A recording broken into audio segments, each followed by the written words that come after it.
श्री शिवाय नमस्तुभ्यम। आज सुनिए शिव महापुराण की कथा का अध्याय 20। आज के अध्याय में आप सुनेंगे, वर पाकर मैं दानव का भीतर लोक जाना।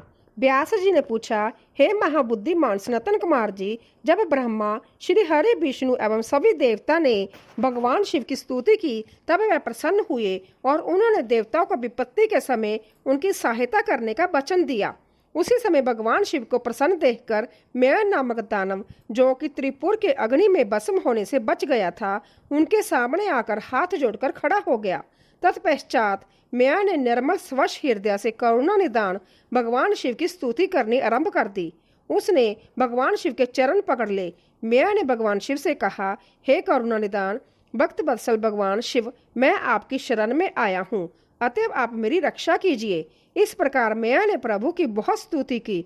उसकी ऐसी भक्ति में स्तुति को देखकर भगवान शिव प्रसन्न हो गए और बोले, हे दानव श्रेष्ठ म्या, तुम अपनी परेशानियों भूल जाओ और अपने कष्टों का त्याग कर दो। मैं तुम पर प्रसन्न हूँ, तुम्हारी जो इच्छा हो मांग लो, मैं तुम्हारी इच्छा अवश्य पूर्ण करूंगा। भगवान शिव के यह वचन सुनकर म्या दानव की सभी चिंताएं दूर हो गई और उसके चेहरे पर जो भय था वह भी दूर हो गया। तब वह बोला, हे देवादिदेव, यदि आप मुझ पर प्रसन्न हैं और मुझे कुछ वरदान देना चाहते हैं तो मुझे अपनी शाश्वत भक्ति प्रदान कीजिए। मैं आपके मित्रों से सदैव मित्रता रखूं और आपके शत्रु मेरे भी शत्रु हो। मैं सभी प्राणियों से प्रेम और दया से मिलूं। मुझ में सदैव विनम्रता विद्यमान रहे। मुझ में कभी भी अवसरी प्रवृत्ति का उदय ना हो। मैं सदैव आपके चरणों का ध्यान करता रहूं। कोई भी मुझे मेरे भक्ति मार्ग से हटा ना सके। म्या दानव की इस प्रकार की प्रार्थना सुनकर भक्त वत्सल भगवान शिव प्रसन्न होकर बोले, म्या, तुम मेरे भक्त हो, इसीलिए तुम में कभी कोई विकार नहीं आएगा। तुमने जो कुछ मांगा है वह तुम्हें अवश्य प्राप्त होगा। तुम सदैव मेरे अनन्य भक्त बने रहोगे तथा मेरी विशेष कृपा तुम पर रहेगी। अब मैं तुम्हें बीतल लोक जाने की आज्ञा प्रदान करता हूँ। तुम वहीं पर निर्भय होकर मेरी शक्ति में मग्न रहो। भगवान शिव की आज्ञा मानकर म्या दानव वहां से सब देवताओं व अपने आराध्य भगवान शिव को प्रणाम कर बीतल लोक चला गया। तत्पश्चात देवाधिदेव भगवान शिव भी देवी पार्वती सहित वहां से अंतर्धान हो गए। त्रिलोकीनाथ भगवान शिव के वहां से अंतर्धान होते ही उनके अभिष्ट कार्यों को पूरा करने के लिए उपलब्ध कराए गए साधन, जैसे उनके धनुष्यबाण, रथ आदि भी वहां से अदृश्य हो गए। तब वहां उपस्थित ब्रह्मा जी, श्री हरि, विष्णु, देवराज इंद्र व अन्य सभी देवता व ऋषि मुनि भी हर्ष पूर्वक अपने आराध्य भगवान शिव का गुणगान करते अपने अपने लोकों को चले गए। भगवान शिव के इस रुद्र रूप का स्मरण करने से शत्रुओं का विनाश होता है। महर्षि, जीव के सबसे बारी शत्रु और कोई नहीं, उसके मनोविकार ही तो है। इनके वशीभूत होकर जीव अपने लक्ष्य से भटकर नष्ट हो जाता है। ऐसा करके वह अपने इहलोक के साथ साथ परलोक को भी बिगाड़ता है। भगवान शिव आशुतोष है। उनकी लीलाओं को सुनने से समस्त पापों का नाश होता है और सभी अभिष्ट वस्तुओं की प्राप्ति होती है। महर्षि, इस प्रकार मैंने तुम्हें तारकाक्ष, कमलाक्ष और विंदुमाली नामक तीनों महाअसुरों का संहार करने वाली भगवान शशिमौली शिव शंकर जी की लीला में कथा सुनाई है। 13वां अध्याय, इंद्र को जीवन दान वह बृहस्पति को जीव नाम देना। व्यास जी बोले, हे ब्राह्मण, आपने मुझ पर कृपा करके मुझे भगवान शिव के अनेक चरित्रों को बताया है। अब मैं आपसे एक और कथा जानना चाहता हूँ। मैंने पूर्व में सुना था कि भगवान शिव ने जलंधर का वध किया था। कृपा कर मुझे इस कथा के बारे में भी बताइए। सूत जी बोले कि जब व्यास जी ने महामुनि से इस प्रकार पूछा तो सनातन कुमार जी बोले, हे महामुने, एक बार की बात है कि देवगुरु बृहस्पति और देवराज इंद्र भगवान शिव के दर्शन करने के लिए कैलाश पर्वत पर गए। तब भगवान शिव ने अपने भक्तों की परीक्षा लेने के विषय में सोचा। उन्होंने मार्ग में उन्हें रोक लिया। कैलाश पर्वत के रास्ते में ही वह अपना रूप बदलकर तपस्वी का वेश धारण करके बैठ गए। जैसे ही देवराज इंद्र वहां से निकले, उन्होंने तपस्वी से पूछा कि भगवान शिव अपने स्थान पर ही है या कहीं और गए हैं। यह पूछकर उन्होंने तपस्वी से उनके नाम आदि के विषय में भी जानना चाहा, परंतु तपस्वी रूप में शिव जी चुप रहे और कुछ भी न बोले। उन तपस्वी को इस प्रकार अपने प्रश्न के उत्तर में चुप देखकर देवराज इंद्र बहुत क्रोधित हुए। वह बोले, अरे मैं तुमसे पूछ रहा हूँ और तू है कि उत्तर ही नहीं दे रहा है। जब तपस्वी ने पलट कर पुण्य उत्तर नहीं दिया, तब इंद्र ने हाथ में वज्र लेकर तपस्वी रूप धारण किए भगवान शिव पर आक्रमण कर दिया। परंतु शिव जी ने तुरंत पलटवार करते हुए इंद्र के हाथ को पीछे धकेल दिया। तब क्रोध के कारण शिव जी का रूप प्रज्वलित हो उठा और उस तेज को देखकर ऐसा प्रतीत होता था कि यह तेज सब कुछ जलाकर भस्म कर देगा। इंद्र की भुजा को झटकने से इंद्र का क्रोध भी बढ़ गया, परंतु गुरु बृहस्पति उस तेज से भगवान शिव को पहचान गए। देवगुरु बृहस्पति ने तुरंत हाथ जोड़कर देवाधिदेव भगवान शिव को प्रणाम किया और उनकी स्तुति करने लगे। बृहस्पति जी ने देवराज इंद्र को भी शिव चरणों में झुका दिया और क्षमा याचना करने लगा। वह बोले कि हे प्रभु, अज्ञातवश हम आपको पहचान नहीं पाए। भूलवश आपकी अवहेलना करने का अपराध देवराज इंद्र से हो गया है। हे भगवान, आप तो करुणा निदान है। वक्त बदसल होने के कारण आप सदा अपने भक्तों के ही वश में रहते हैं। हे प्रभु, कृपा करके इंद्रदेव को क्षमा कर दीजिए। बृहस्पति जी के ऐसे वचन सुनकर त्रैलोकीनाथ भगवान शिव बोले कि मैं अपने नेत्रों की ज्वाला नहीं रोक सकता। तब बृहस्पति जी बोले कि प्रभु, आप इंद्रदेव पर दया कीजिए और अपने क्रोध की अग्नि को कहीं और स्थापित कर देवराज का अपराध क्षमा कीजिए। तब भगवान शिव बोले, हे बृहस्पति, मैं तुम्हारे चातुर्य से प्रसन्न हूँ। आज तुमने इंद्र को जीवन दान दिलाया है, इसीलिए तुम्हें जीव नाम से प्रसिद्धि मिलेगी। यह कहकर उन्होंने अपने क्रोध की ज्वाला को समुद्र में फेंक दिया। तब इंद्रदेव और देवगुरु बृहस्पति ने भगवान शिव को धन्यवाद दिया और उन्हें प्रणाम करके स्वर्गलोक को चले गए। 14वां अध्याय, जलंधर की उत्पत्ति। व्यास जी बोले, सनातन कुमार जी, जब भगवान शिव ने अपने क्रोध की ज्वाला समुद्र में प्रवाहित कर दी, तब क्या हुआ? सनातन कुमार जी बोले, हे मुने, जब भगवान शिव ने अपना क्रोध समुद्र में डाल दिया तो क्रोध की वह ज्वाला बालक का रूप लेकर जोर जोर से रोने लगी। उस बालक के रोने की आवाज से सारा संसार भयभीत हो गया। पूरा संसार उसकी आवाज से व्याकुल था। तब सभी चिंतित होकर ब्रह्मा जी की शरण में गए। तब सब देवताओं ने सादर ब्रह्मा जी को प्रणाम किया और उनकी स्तुति करने लगे। तत्पश्चात बोले, हे ब्रह्मा जी, इस समय हम सभी पर बड़ा भारी संकट आन पड़ा है। प्रभु, आप तो सब कुछ जानते ही हैं। उस बालक ने जो समुद्र से उत्पन्न हुआ है, अपने भयंकर रुदन द्वारा पूरे संसार को आहत किया है। सभी भय से आतुर है। हे महाजोगिन, आप उस बालक का संहार करके हमें भयमुक्त कराएं। देवताओं की इस प्रकार की प्रार्थना सुनकर ब्रह्मा जी अपने लोक से पृथ्वी लोक पर उतरकर उस समुद्र पर पहुंचे जहां वह बालक विद्यमान था। ब्रह्मा जी को अपने पास आता देखकर समुद्र ने भक्ति पूर्वक उन्हें प्रणाम किया और उस बालक को ब्रह्मा जी को सौंप दिया। तब ब्रह्मा जी ने आश्चर्यचकित होकर समुद्र देव से प्रश्न किया कि यह बालक किसका है।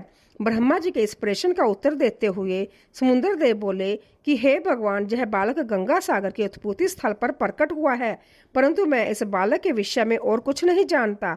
इस प्रकार जब ब्रह्मा जी समुद्र से बातें कर रहे थे, तब उस समय उस बालक ने ब्रह्मा जी के गले में हाथ डाल दिया और उनका गला जोर से दबा दिया, जिसकी पीड़ा स्वरूप उनकी आंखों से आंसू बहने लगे। तब ब्रह्मा जी ने जतनपूर्वक उस बालक की पकड़ से अपने को मुक्त कराया और समुद्र से बोले कि तुम्हारे इस जातक पुत्र ने मेरे नेत्रों से जल निकाला है। अंत्य जब बालक जलंधर नाम से प्रसिद्ध होगा। उत्पन्न होते ही युवा हो जाने के कारण यह बालक महापराक्रमी, महाधीर जवान, महायोद्धा और रणद्रुमद होगा। यह बालक युद्ध में सदैव विजयी होगा, जहां तक कि यह भगवान श्री हरि विष्णु को भी जीत लेगा। यह बालक दैत्यों का अधिपति होगा।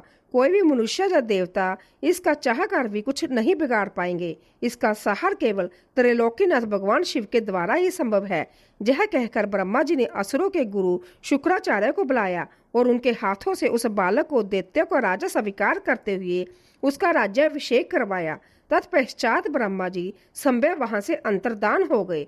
अपने जातक पुत्र के विषय में जानकर समुद्र देव बहुत प्रसन्न हुए और वह उसे अपने निवास स्थान पर ले गए। कुछ समय पश्चात उन्होंने जलंधर का विवाह कालनेमी नामक असुर की परम सुंदर पुत्री वृंदा से संपन्न करा दिया। जलंधर आनंद पूर्वक अपनी पत्नी के साथ निवास करने लगा और असुरों के राज्य को बड़ी चतुराई और कर्तव्य परायणता के साथ चलाने लगा। उसकी पत्नी वृंदा महान पतिव्रता नारी थी। 15वां अध्याय देव जलंधर युद्ध। सनातन कुमार जी बोले, हे महर्षि, एक दिन की बात है, असुर राज जलंधर अपने दरबारियों एवं मंत्रियों के साथ अपनी राजसभा में विराजमान था। तभी वहां असुरों के महान गुरु शुक्राचार्य पधारे। वह परम कांतिमान थे और उनके तेज से सब दिशाएं प्रकाशित हो रही थी। शुक्राचार्य को वहां आया देखकर जलंधर राज सिंहासन से उठा और आदर पूर्वक अपने गुरु को नमस्कार करने लगा। तत्पश्चात उन्होंने सुयोग्य दिव्य आसन पर बिठाया। फिर उसने भी अपना आसन ग्रहण किया। अपने गुरु की यथायोग्य सेवा करने के उपरांत जलंधर ने शुक्राचार्य से प्रश्न किया कि गुरु जी, राहु का सिर किसने काटा था? इसके बारे में आप मुझे सविस्तार बताइए। शुक्राचार्य ने अपने शिष्य सागर पुत्र जलंधर के प्रश्न का उत्तर देना आरंभ किया। वह बोले, एक बार देवताओं और असुरों ने मिलकर सागर के गर्भ में छुपे अनमोल रत्नों को निकालने के लिए संसार सागर मंथन करने के विषय में सोचा। इस प्रकार दोनों असुरों व देवताओं में यह तय हुआ कि जो कुछ भी समुद्र मंथन से प्राप्त होगा उसे देवताओं और असुरों में आधा आधा बांट लिया जाएगा। तब दोनों ओर से देवता और असुर प्रसन्नता पूर्वक इस कार्य को पूरा करने में लग गए। समुद्र मंथन में बहुत से बहुमूल्य रत्न आदि प्राप्त हुए, जिसे देवताओं और असुरों ने आपस में बांट लिया। परंतु जब समुद्र मंथन द्वारा अमृत का कलश निकला तो राहु ने देवता का रूप धरकर अमृत पी लिया। यह जानते कि राहु ने अमृत पी लिया है, देवताओं के पक्षधर भगवान विष्णु ने राहु का सिर अपने सुदर्शन चक्र से काट दिया। यह सब उन्होंने देवराज इंद्र के बहकावे में आकर किया था। यह सुनते ही जलंधर के नेत्र क्रोध से लाल हो गए। उसने गसमर नामक राक्षस का स्मरण किया, जो पलवर में भी वहां उपस्थित हो गया।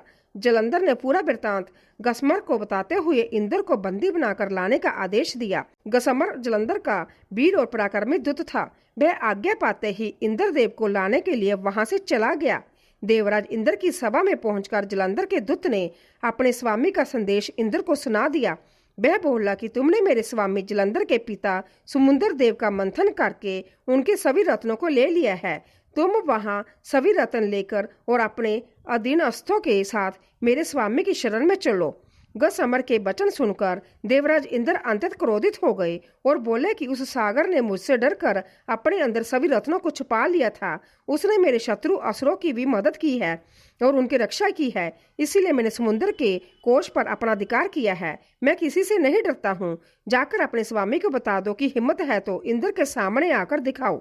देवराज इंद्र के ऐसे वचन सुनकर जलंधर का गसमर नामक दूत वापस लौट गया। उसने अपने स्वामी जलंधर को इंद्र के कथन से अवगत कराया। यह सुनकर जलंधर के क्रोध की कोई सीमा न रही और उसने देवलोक पर तुरंत चढ़ाई कर दी। अपनी वीर पराक्रमी असुर सेना के साथ उसने देवराज इंद्र पर आक्रमण कर दिया। उनके युद्धों के विगुल से पूरा इंद्रलोक गूंज उठा। चारों ओर भयानक युद्ध चल रहा था। मारकटा मची हुई थी। मृत सैनिकों को देवताओं के गुरु बृहस्पति और दैत्यों के गुरु शुक्राचार्य मृत संजीवनी से पुण्य जीवित कर रहे थे। जब किसी भी प्रकार से उन्हें युद्ध में विजय नहीं मिल रही थी तो जलंधर ने अपने गुरु शुक्राचार्य से प्रश्न किया कि हे गुरुदेव, मैं रोज युद्ध में देवताओं के अनेक सैनिकों को मार गिराता हूँ, फिर भी देव सेना किसी भी तरह कम नहीं हो रही है। मेरे द्वारा मारे गए सारे देवगण अगले दिन फिर से युद्ध करते हुए दिखाई दिखते हैं। गुरुदेव, मृतों को जीवन देने वाली विद्या तो आपके पास है, फिर देवता कैसे जीवित हो जाते हैं? तब शुक्राचार्य ने जलंधर को बताया कि द्रोणगिरी पर्वत पर अनमोल औषधि है जो देवताओं की रक्षा कर रही है। यदि तुम उन्हें हराना चाहते हो तो द्रोणगिरी को उखाड़ कर समुद्र में फेंक दो।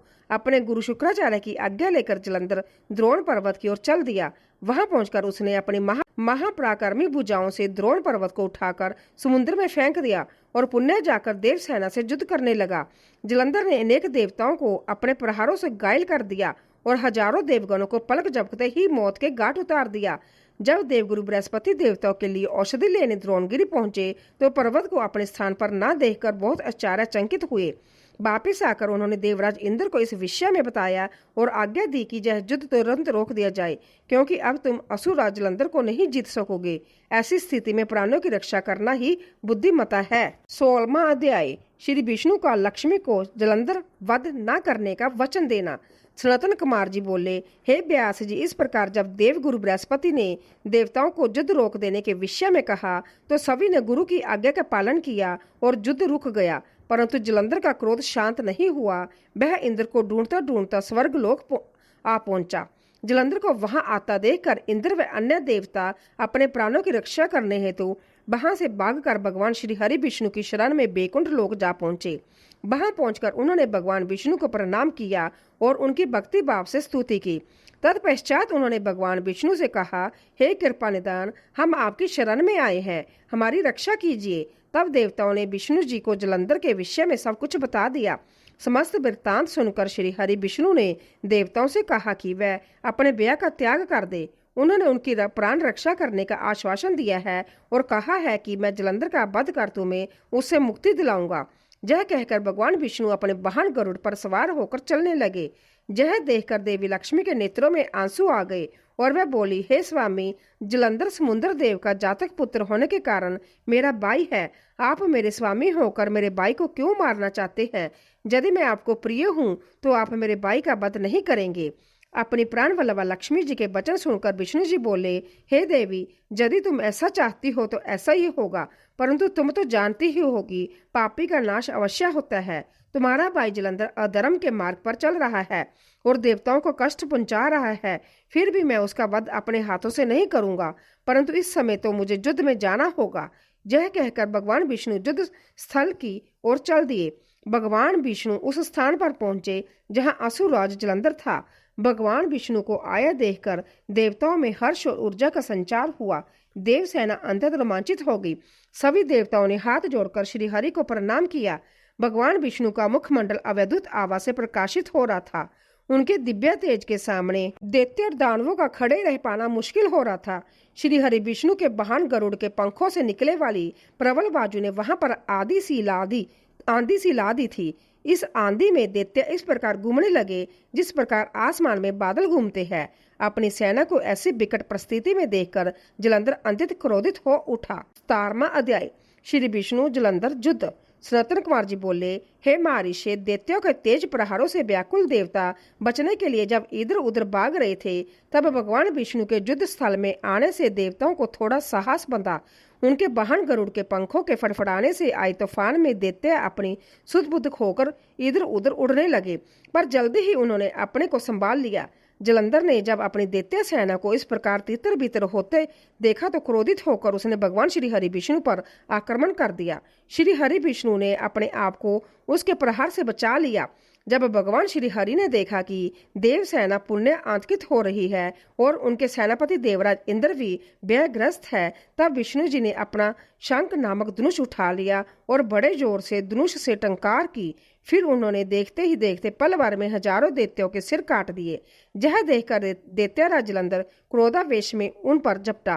तब श्री हरि ने उसकी ध्वजा, छत्र और बाण काट दिए तथा उसे अपनी गदा से उठाकर गरुड़ के सिर पर दे मारा। गरुड़ से टकराकर नीचे गिरते ही जलंधर के होंठ फड़कने लगे। तब दोनों ही अपने अपने वाहनों से भीषण बाणों की वर्षा करने लगे। विष्णु जी ने जलंधर की गदा अपने बाणों से काट दी, फिर उसे बाणों से बांधना शुरू कर दिया, परंतु जलंधर भी महावीर और महापराक्रमी थे। वह भी कहाँ मानने वाला था। उसने भी भीषण बाण वर्षा शुरू कर दी और विष्णु जी के धनुष को तोड़ दिया। तब उन्होंने गदा उठा ली और उससे जलंधर पर प्रहार किया, परंतु उसका महादैत्य जलंधर पर कोई असर नहीं हुआ। तब उसने अग्नि के समान दधकते त्रिशूल को विष्णु जी पर छोड़ दिया। उस त्रिशूल से बचने के लिए विष्णु जी ने भगवान शिव का स्मरण करते हुए नंदक त्रिशूल चलाकर जलंधर के बार को काट दिया। तत्पश्चात विष्णु भगवान और जलंधर दोनों धरती पर कूद पड़े और फिर उनके बीच मल्ल युद्ध होने लगा। जलंधर ने भगवान विष्णु की छाती पर बड़े जोर का मुक्का मारा। तब विष्णु जी ने भी पलटकर उस पर मुक्के का प्रहार किया। इस प्रकार दोनों में बाहु युद्ध होने लगा। उन दोनों के बीच बहुत देर तक युद्ध चलता रहा। दोनों ही वीर और बलशाली थे। ना भगवान विष्णु कम थे और ना ही जलंधर। सभी देवता और दानव उनके बीच के युद्ध को आश्चर्यचकित होकर देख रहे थे। युद्ध समाप्त ना होते देख भगवान विष्णु ने कहा, हे दैत्यराज जलंधर, तुम निश्चय ही महावीर हो। तुम्हारा पराक्रम प्रशंसनीय है। तुम इतने भयानक आयुध से भी भयभीत नहीं हुए और निरंतर युद्ध कर रहे हो। मैं तुम पर प्रसन्न हूँ। तुम जो चाहे वरदान मांग सकते हो। मैं निश्चय ही तुम्हारी मनोकामना पूरी करूंगा। भगवान विष्णु के यह वचन सुनकर जलंधर बहुत हर्षित हुआ और बोला, हे विष्णु, आप मेरी बहन लक्ष्मी के पति हैं। यदि आप मुझ पर प्रसन्न है तो अपनी पत्नी और कुटुंब के लोगों के साथ पधार कर मेरे घर को पवित्र कीजिए। तब भगवान श्री हरि ने तथास्तु कहकर उसे उसका इच्छित वर प्रदान किया। अपने दिए गए वर के अनुसार श्री हरि विष्णु देवी लक्ष्मी व अन्य देवताओं को अपने साथ लेकर जलंधर का आतिथ्य ग्रहण करने के लिए उसके घर पहुंचे। जलंधर उन्हें देखकर बहुत प्रसन्न हुआ और उसने सब देवताओं का बहुत आदर सत्कार किया और उनकी वही प्रस्थापना कर दी। विष्णु परिवार के स्थापित हो जाने के बाद जलंधर निर्भय होकर श्री विष्णु के अनुग्रह से त्रिभुवन पर शासन करने लगा। उसके राज्य में सभी सुखी थे और धर्म कर्म का पालन करते थे। 18वां अध्याय, नारद जी का कपट जाल। सनातन कुमार जी बोले, हे मुनीश्वर, जब जलंधर इस प्रकार धर्म पूर्वक राज्य कर रहा था तो देवता बड़े दुखी थे। उन्होंने अपने मन में देवाधिदेव भगवान शिव का स्मरण करना शुरू कर दिया और उनकी स्तुति करने लगे। एक दिन नारद जी भगवान शिव की प्रेरणा से इंद्रलोक पहुंचे। नारद जी को वहां आया देखकर सभी देवताओं सहित देवराज ने उन्हें प्रणाम किया और उनकी स्तुति करने लगे। तब नारद जी को उन्होंने सभी बातों से अवगत कराया और उनसे प्रार्थना की कि वह उनके दुखों को दूर करने में मदद करे। यह प्रार्थना सुनकर नारद जी बोले कि देवराज, मैं सब कुछ जान गया हूँ। मैं अवश्य ही तुम्हारे कार्य को पूर्ण करने का प्रयास करूंगा। अभी तो मैं दैत्यराज जलंधर से मिलना चाहता हूँ, इसीलिए उसके राजमहल में जा रहा हूँ। यह कहकर नारद जी जलंधर के राज्य की ओर चल दिए। वहां पहुंचकर नारद जी ने जलंधर की राजसभा में प्रवेश किया। उन्हें देखकर दैत्यों के स्वामी जलंधर ने उन्हें सिंहासन पर बिठाया, उनके चरणों को धोया और पूछा, हे ब्राह्मण, आप कहाँ से आ रहे हैं? मैं धन्य हुआ जो आपने मेरे घर को पवित्र किया है। मुझे आज्ञा दीजिए कि मैं आपकी क्या सेवा करूं। दैत्यराज जलंधर के ऐसे वचन सुनकर नारद जी बोले, हे दैत्यराज जलंधर, आप धन्य है। निश्चय आप पर सभी की कृपा है। इस लोक में आप सब सुखों को भोग रहे हैं। जलंधर, अभी कुछ समय पूर्व मैं ऐसे ही घूमते हुए कैलाश पर्वत पर गया था। वहां कैलाश पर मैंने सैकड़ों कामधेनुओं को हजारों योजन में फैले कल्पतरु के वन में घूमते हुए देखा। वहां कल्पतरु वन दिव्य अवैधुत और सोने के समान है। वहीं पर मैंने भगवान शिव और उनकी प्राण वल्लभा देवी पार्वती को भी देखा।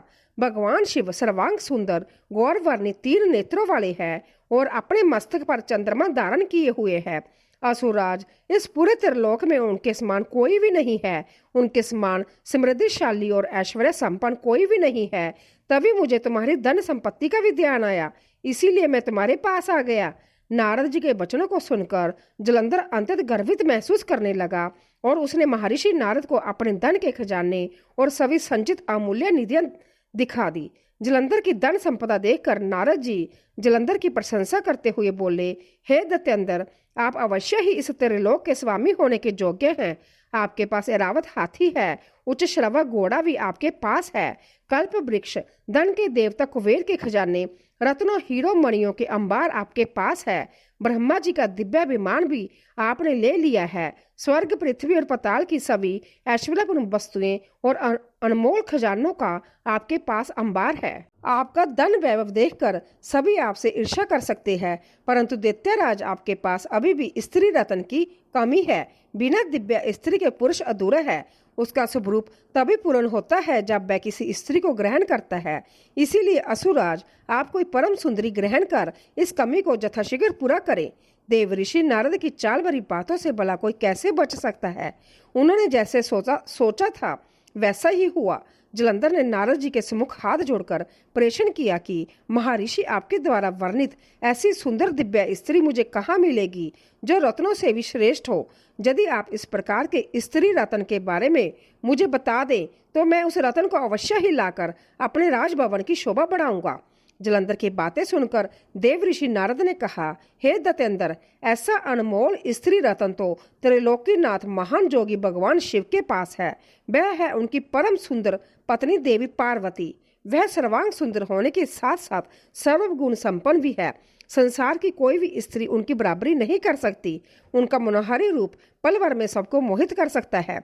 वास्तव में उनके समान कोई नहीं है। यह कहकर देवऋषि नारद ने जलंधर से आज्ञा ली और आकाश मार्ग से वापस लौट गए। 19वां अध्याय, दूत संवाद। व्यास जी बोले, हे सनातन कुमार जी, जब देवऋषि नारद इस प्रकार दैत्यराज जलंधर को देवी पार्वती की सुंदरता और भगवान शिव के परम ऐश्वर्य और समृद्धि के बारे में बता आए, तब वहां क्या हुआ, दैत्यराज ने क्या किया, व्यास जी के ऐसे प्रश्न सुनकर सनातन कुमार जी बोले, हे महामुनि, नारद जी के वहां से चले जाने पर असुरराज जलंधर ने अपने राहु नामक दूत को बुलाया और उसे भगवान शिव के निवास स्थान कैलाश पर्वत जाने की आज्ञा दी। जलंधर ने कहा, राहु उस पर्वत पर एक जोगी रहता है। उस जटाधारी जोगी की पत्नी सर्वांग सुंदरी है। तुम्हें मेरे लिए उसकी पत्नी को लाना है। अपने स्वामी जलंधर की आज्ञा पाकर वह दूत भगवान शिव के स्थान कैलाश पर्वत पर गया। वहां नंदी ने उस राहु नामक दूत को अंदर जाने से रोका, परंतु वह सीधा अंदर चला गया। वहां कैलाशपति भगवान शिव के सामने उसने अपने स्वामी दैत्यराज जलंधर का संदेश शिवजी को सुना दिया। जैसे ही असुरराज जलंधर के दूत राहु ने यह संदेश त्रिलोकीनाथ भगवान शिव को सुनाया, उसी समय शिवजी के सामने की धरती फट गई और उस में से एक बड़ा भयानक गर्जना करता हुआ पुरुष प्रकट हुआ। वह पुरुष अत्यंत बलशाली और वीर जान पड़ता था। उसका मुख सिंह के समान था और ऐसा लगता था कि सिंह मानव का रूप लेकर साक्षात सामने आकर खड़ा हो गया है। वह नरसिंह रूपी पुरुष तुरंत राहु को खाने के लिए झपटा। यह देखकर राहु अपने प्राणों की रक्षा करने के लिए दौड़ा, परंतु असफल रहा। उसने राहु को कस कर पकड़ लिया। जब राहु ने देखा कि अब बचने का कोई रास्ता नहीं बचा है, तब राहु भगवान शिव से यह प्रार्थना करने लगा कि वह उसके प्राणों की रक्षा करे। वह बोला, भगवान, मैं तो असुरराज जलंधर का दूत हूँ। मैंने तो सिर्फ वही कहा है जो मेरे स्वामी की आज्ञा है। हे कृपा निदान, मेरी भूल के लिए मुझे क्षमा करे। राहु के वचन सुनकर करुणा निदान भगवान शिव ने नरसिंह रूपी पुरुष को आज्ञा दी कि वह राहु को छोड़ दे। अपने प्रभु की आज्ञा पाकर उसे राहु को छोड़ दिया। जब उसने राहु को छोड़ दिया, तब वह शिवजी से बोला कि भगवान, आपकी आज्ञा मानकर मैंने इस दुष्ट को छोड़ दिया है, परंतु हे प्रभु, मैं बहुत भूखा हूँ। अब मैं क्या करूँ? क्या खाकर अपनी भूख शांत करूँ? तब भगवान शिव ने उससे कहा कि अपने हाथ पैरों के मांस को खाकर अपनी भूख शांत करो। शिवजी की आज्ञा को शिरोधार्य कर उसने अपने हाथों और पैरों को मांस खा लिया। अब सिर्फ उसका सिर ही बचा था। जय देखकर भगवान शिव उस पर प्रसन्न हो गए और बोले, तुमने मेरी आज्ञा का पालन करके मुझे प्रसन्न किया है। तुम वाकई मेरे प्रिय हो। आज से तुम मेरे भक्तों द्वारा भी पूज्य होंगे। जो भी मनुष्य मेरी पूजा करेगा वह तुम्हारी भी आराधना अवश्य करेगा। जो तुम्हारी पूजा नहीं करेगा उस भक्त पर मेरी कृपा दृष्टि नहीं होगी। उस दिन से वह कैलाश पर्वत पर भगवान शिव का प्रिय गण बनकर रहने लगा और संसार में सब कीर्ति मुख के नाम से प्रसिद्ध हुआ। 20वां अध्याय, शिव गणों का असुरों से युद्ध। व्यास जी बोले, हे सनातन कुमार जी, असुरराज जलंधर के राहु नामक दूत का क्या हुआ?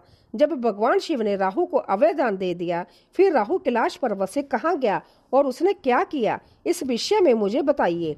महर्षि व्यास के इन वचनों को सुनकर सनातन कुमार जी बोले, महर्षि, जब राहु नामक दूत को शिवजी ने उस पुरुष के हाथों से मुक्त करा दिया, तब राहु वहां से तुरंत भागकर अपने स्वामी दैत्यराज जलंधर के पास गया और वहां उसने अपने स्वामी को सभी बातें बता दी जो वहां हुई थी। उन सारी बातों को जानकर असुरराज जलंधर का क्रोध 7वें आसमान पर चढ़ गया। जलंधर ने अपने सेनापति और अन्य अधिकारियों को बुलाकर अपनी दैत्य सेना को युद्ध के लिए तैयार होने की आज्ञा प्रदान की। अपने स्वामी की आज्ञा पाकर कालनेमी, शुभ निशुंभ आदि महावीर पराक्रमी दैत्य युद्ध के लिए तैयारी करने लगे। जलंधर के विशाल चतुर्गुणी दैत्य सेना भगवान शिव से युद्ध करने के लिए निकल पड़ी। उस सेना के साथ ही दैत्य गुरु शुक्राचार्य और राहु भी थे। इधर जब देवताओं को ज्ञात हुआ कि जलंधर अपनी सेना को साथ लेकर भगवान शिव से युद्ध करने के लिए निकल पड़ा है, तो देवराज इंद्र शिवजी को अवगत कराने के लिए कैलाश पर्वत पर गए और वहां उन्होंने त्रिलोकीनाथ भगवान शिव को सारी बातें बता दी। इंद्र ने भगवान विष्णु के विषय में भी उन्हें बताया कि भगवान विष्णु भी अपनी पत्नी देवी लक्ष्मी के साथ असुरराज जलंधर के वश में है और उसके घर में निवास करते हैं। इसी कारण हम सब देवता विवश हैं। हमें ना चाहते हुए भी जलंधर के अधीन होना पड़ा है। भगवान, आप भक्त वत्सल हैं। आप अपने भक्तों की रक्षा कर हमें जलंधर से मुक्ति दिलाइए। उसे मारकर हमारे प्राणों की रक्षा करें। सारी बातें ज्ञात हो जाने पर भगवान शिव ने सर्वप्रथम भगवान श्री हरि विष्णु का स्मरण किया। प्रभु के स्मरण करते ही विष्णु जी वहां तुरंत प्रकट हो गए। उन्हें देखकर शिवजी ने उनसे पूछा, हे विष्णु, तुम्हें मैंने दैत्येंद्र जलंधर का वध करने के लिए भेजा था, फिर तुमने उसका वध क्यों नहीं किया? आप उसके घर में क्यों निवास कर रहे हैं? अपने आराध्य भगवान शिव के यह वचन सुनकर भगवान श्री हरि विष्णु ने अपने दोनों हाथ जोड़ लिए और विनम्रता पूर्वक बोले, हे करुणा निदान भगवान शिव, मैं जानता हूँ कि आपने मुझे दैत्यराज जलंधर का संहार करने की आज्ञा दी थी, परंतु मैं उसे नहीं मार सका, इसीलिए आपसे क्षमा याचना करता हूँ। मेरी गलती क्षमा करे प्रभु। मैंने जलंधर का वध इसीलिए नहीं किया क्योंकि जलंधर मेरी प्राण वल्लभा देवी लक्ष्मी का भ्राता है और उसमें आपका अंश भी विद्यमान है, इसीलिए उस दैत्य की वीरता से प्रसन्न होकर मैं उसके घर में निवास करता हूँ। भगवान विष्णु के वचनों को सुनकर त्रैलोकीनाथ भगवान शिव हंसने लगे, फिर बोले, देवताओं, तुम सभी सोच और चिंताओं को त्याग दो, तुम्हारी रक्षा के लिए मैं अवश्य ही जलंधर का संहार करूंगा। यह सुनकर सभी देवता निश्चिंत हो गए। इसी समय जलंधर अपनी विशाल सेना साथ लेकर कैलाश पर्वत के निकट पहुंच गया। उसने कैलाश पर्वत को चारों ओर से घेर लिया। उस समय बड़ा कोलाहल होने लगा। यह शोर सुनकर भगवान शिव को क्रोध आ गया। तब उन्होंने अपने गणों को आज्ञा दी कि वह जाकर राक्षसों से युद्ध करे। अपने आराध्य भगवान शिव की आज्ञा पाकर उनके गण युद्ध करने चले गए। शिवगणों और जलंधर की दैत्य सेना में बड़ा भीषण युद्ध होने लगा। शिवगण बड़ी वीरता से दैत्यों से भिड़ गए। उन्होंने कई दैत्यों को पल भर में ही मौत के घाट उतार दिया और सैकड़ों को घायल कर दिया, परंतु दैत्य गुरु शुक्राचार्य अपनी मृत संजीवनी विद्या से सभी मृत दानवों को पुण्य जीवन दान दे रहे थे और वह उठकर पुण्य युद्ध करने लगते थे। जब दैत्य सेना किसी भी प्रकार कम होने का नाम नहीं ले रही थी, तब शिवगण व्याकुल होने लगे। तब शिवगणों ने भगवान शिव के पास जाकर उन्हें इनकी सूचना दी। जब शिवजी को यह बात ज्ञात हुई कि यह सब शुक्राचार्य कर रहे हैं, तो वह क्रोधित हो उठे। उस समय भगवान शिव के मुख से एक भयंकर ज्वाला कृत्या के रूप में प्रकट हुई। उसका रूप अत्यंत रौद्र और भयानक था। वह वहां से सीधे युद्ध भूमि में गई और दैत्य को पकड़ पकड़ कर खाने लगी। इसी प्रकार भ्रमण करते हुए कृत्या शुक्राचार्य के निकट पहुंची और उन्हें वहां से गायब कर दिया। जब अपने परम सहायक गुरु शुक्राचार्य उन्हें वहां ना दिखाई दिए तथा हजारों वीर मारे गए या घायल हो गए, तब दैत्य सेना का मनोबल टूटने लगा। दैत्य सेना युद्ध भूमि छोड़कर भागने लगी। जलंधर के काल नेमी शुंभ निशुंभ आदि वीर दैत्य फिर भी पूरी ताकत से युद्ध करते रहे। इधर भगवान शिव की सेना का प्रतिनिधित्व करने वाले स्वामी कार्तिक और गणेश जी भी पूरे मनजोग से दैत्य सेना को पछाड़ने के लिए युद्ध कर रहे थे। 21वां अध्याय, द्वंद्व युद्ध। सनातन कुमार जी बोले, हे महर्षि, भगवान शिव के गण व उनके दोनों पुत्र गणेश और कार्तिकेय बहुत बलवान, वीर और साहसी थे। उन्होंने अपने पराक्रम से दैत्येंद्र जलंधर के परम वीरों कालनेमी शुंभ और निशुंभ को पराजित कर दिया। असुर सेना डर कर इधर उधर छिप गई। सब दैत्य अपने प्राणों की रक्षा हेतु भागने लगे। यह देखकर असुर जलंधर अपने रथ पर बैठकर युद्ध भूमि में आगे की ओर बढ़ने लगे और बड़ी भयानक गर्जना करने लगा। उसकी ललकार सुनकर त्रिलोकीनाथ भगवान शिव के गण भी बढ़ बढ़कर युद्ध करने लगे। असुर सेना और देवताओं की सेनाओं के रथों, हाथी, घोड़े, शंख तथा बैरी से युद्ध भूमि गुंजायमान हो रही थी। दैत्यराज जलंधर ने तब ऐसा एक बाण छोड़ा जिससे चारों ओर कोहरा फैल गया। धरती से आकाश तक सिर्फ एक धुंध ही दिखाई दे रही थी। फिर उसने नंदीश्वर, गणेश, वीरभद्र को एक साथ कई बाण मारकर घायल कर दिया। यह देखकर स्वामी कार्तिकेय को बहुत क्रोध आ गया और उन्होंने असुर जलंधर पर अपनी शक्ति चला दी। कार्तिकेय की चलाई गई शक्ति के फलस्वरूप जलंधर धरती पर गिर पड़ा, परंतु गिरते ही वह उठकर खड़ा हो गया और पूरी शक्ति के साथ पुण्य युद्ध करने लगा। उसने सबसे पहला प्रहार कार्तिकेय पर ही किया। जलंधर ने अपनी गदा उठा ली और पूरे बल के साथ कार्तिकेय को मारी, जिससे कार्तिकेय अपनी चेतना खो बैठे और बेहोश होकर धरती पर गिर पड़े। यह दृश्य देखकर गणेश और नंदी भी चिंतित हो उठे। तब जलंधर ने उन पर भी गदा से प्रहार किया। गदा के प्रहार से वह दोनों भी मूर्छित होकर पृथ्वी पर गिर गए। तब वीरभद्र जलंधर से युद्ध करने के लिए आगे आए। जलंधर ने उन पर भी अपनी गदा से प्रहार किया, जिससे वीरभद्र का सिर फट गया और रक्त बहने लगा। यह देखकर सभी शिवगण व्याकुल हो गए और डर कर युद्ध भूमि को छोड़कर इधर उधर भागने लगे। 22वां अध्याय, शिव जलंधर युद्ध। सनातन कुमार जी बोले, महर्षि, जब युद्ध भूमि में देव सेना का प्रतिनिधित्व करने वाले सभी वीर साहसी घायल होकर पृथ्वी पर गिर पड़े, तब यह देखकर सभी शिवगण भयभीत होकर शिव की शरण में चले गए।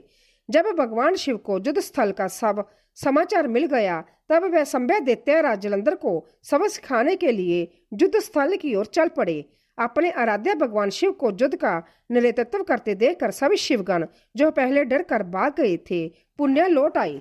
शिवगणों ने पहले जैसे जोश के साथ युद्ध करना प्रारंभ कर दिया। भगवान शिव के रौद्र रूप को देखकर भयानक दैत्य भी भयभीत होने लगे और युद्ध छोड़कर भागने लगे। यह देखकर असुरों के स्वामी जलंधर को क्रोध आ गया। वह तीव्र गति से शिवजी की ओर दौड़ा। इस कार्य में शुभ निशुंभ नामक सेनापतियों ने अपने स्वामी का साथ दिया। यह देखकर भगवान शिव ने प्रति उत्तर देते हुए जलंधर के बाणों को काट दिया।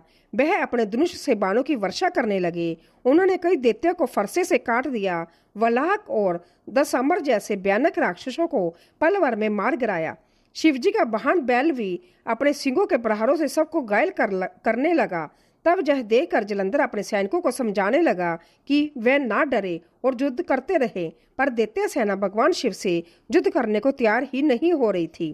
क्रोधित जलंधर उन्हें ललकारने लगा। जलंधर ने अनेकों बाणों को एक साथ चलाकर उसमें भगवान शिव को बांधने का प्रयास किया, लेकिन वह सफल ना हो सका। भगवान शिव ने उसके सभी बाणों को काट दिया और उसके रथ की ध्वजा को भी नीचे गिरा दिया। असुरराज जलंधर के सभी बाणों को काटने के पश्चात भगवान शिव ने एक बाण मारकर जलंधर को घायल कर दिया और उसके धनुष को काट दिया। यह देखकर जलंधर ने युद्ध करने के लिए गदा उठा ली। तब शिवजी ने अपने बाण से उसकी गदा के भी 2 टुकड़े कर दिए। यह सब देखकर दैत्येंद्र जलंधर यह जान गया कि त्रिलोकीनाथ भगवान शिव उससे अधिक बलवान है और उन्हें युद्ध में पराजित कर पाना उसके लिए मुश्किल है। तब जलंधर ने जीतने के लिए गंधर्व माया उत्पन्न की। वहां उस युद्ध स्थल पर हजारों की संख्या में गंधर्व और अप्सराओं के गण उत्पन्न हो गए और वहां नृत्य करने लगे। वहां मधुर संगीत बजने लगे। यह सब देखकर सभी देव सेना के सैनिक मोहित हो गए और युद्ध को भूलकर नृत्य और गाना बजाना देखने के मगन हो गए। इधर देवादिदेव भगवान शिव भी गंधर्व माया से मोहित होकर नृत्य देखने लगे।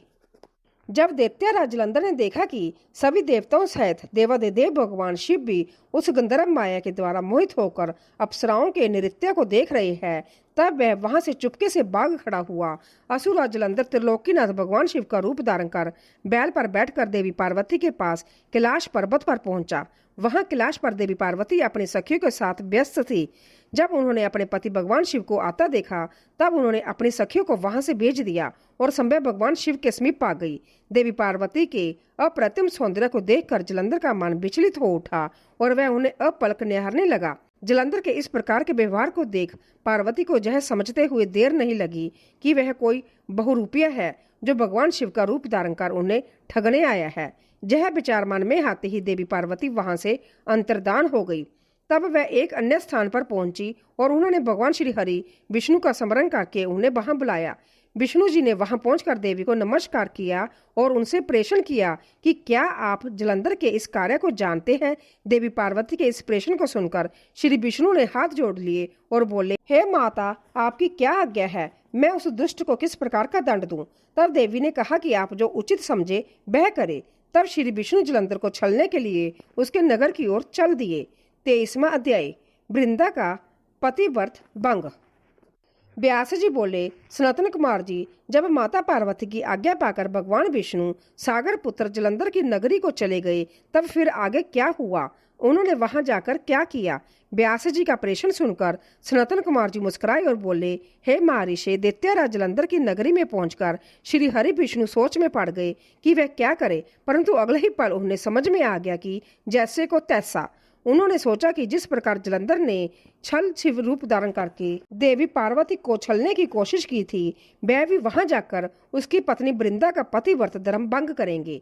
वह जानते थे कि जलंधर अपनी पत्नी के पतिव्रत धर्म से ही अभी तक बचा हुआ है, इसीलिए उसका पतिव्रत धर्म नष्ट करना जरूरी है। मन में यह विचार आते ही वह नगर के राज उद्यान में जाकर ठहर गए। दूसरी ओर दैत्यराज जलंधर की पतिव्रता पत्नी वृंदा अपने कक्ष में सो रही थी।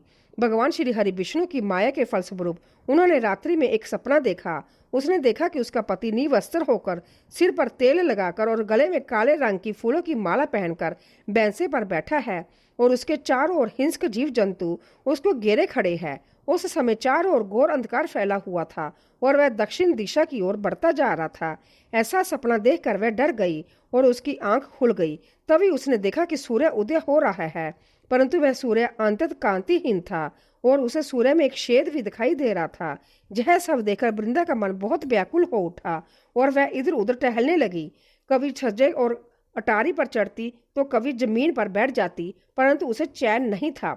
जब इस प्रकार वृंदा का मन शांत नहीं हुआ तो वह मन की शांति प्राप्त करने हेतु उद्यान की ओर चल दी, परंतु उस निर्जन उद्यान में उसके पीछे सिंह के समान दो भयंकर राक्षस पड़ गए। वृंदा उन्हें देखकर बहुत डर गई और अपने प्राणों की रक्षा करने के लिए वहां से भागने लगी। भागते हुए उसे सामने से आते हुए एक तपस्वी दिखाई दिए। भयभीत वृंदा उन मुनि से अपने जीवन की रक्षा करने के लिए प्रार्थना करने लगी।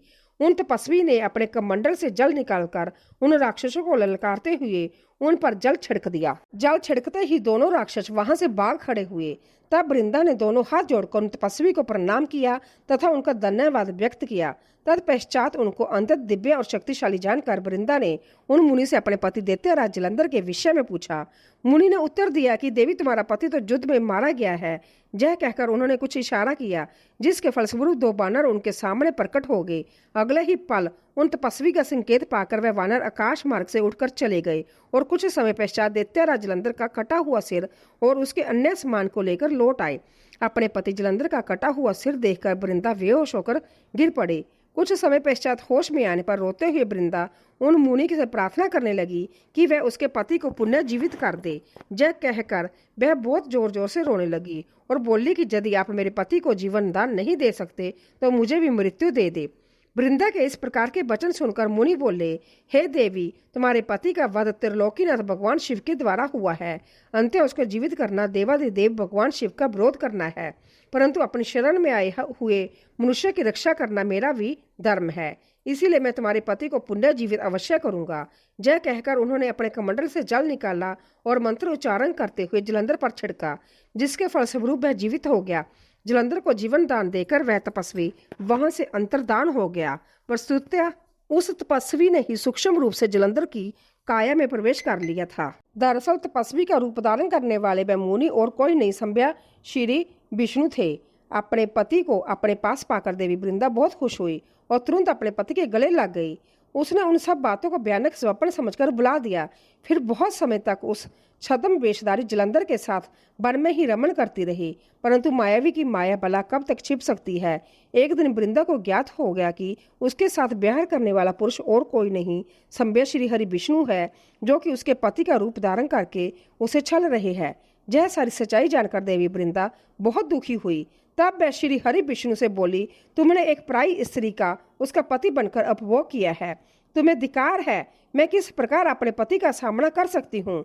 अब मुझे जीवित रहने का कोई अधिकार नहीं है, पर तुम्हें तुम्हारी करनी की सजा अवश्य ही मिलेगी।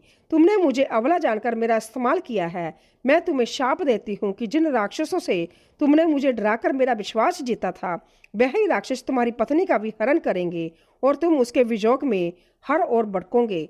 तब यही वानर तुम्हारी सहायता करेंगे। मेरा अगला जन्म तुलसी के रूप में होगा और मेरी संजीवनी शक्ति ही मेरी पवित्रता का प्रमाण होगी। भगवान श्री हरि विष्णु को इस प्रकार शाप देकर असुर श्रेष्ठ जलंधर की पत्नी वृंदा ने अग्नि में प्रवेश कर लिया और उसमें अपने प्राणों की आहुति दे दी।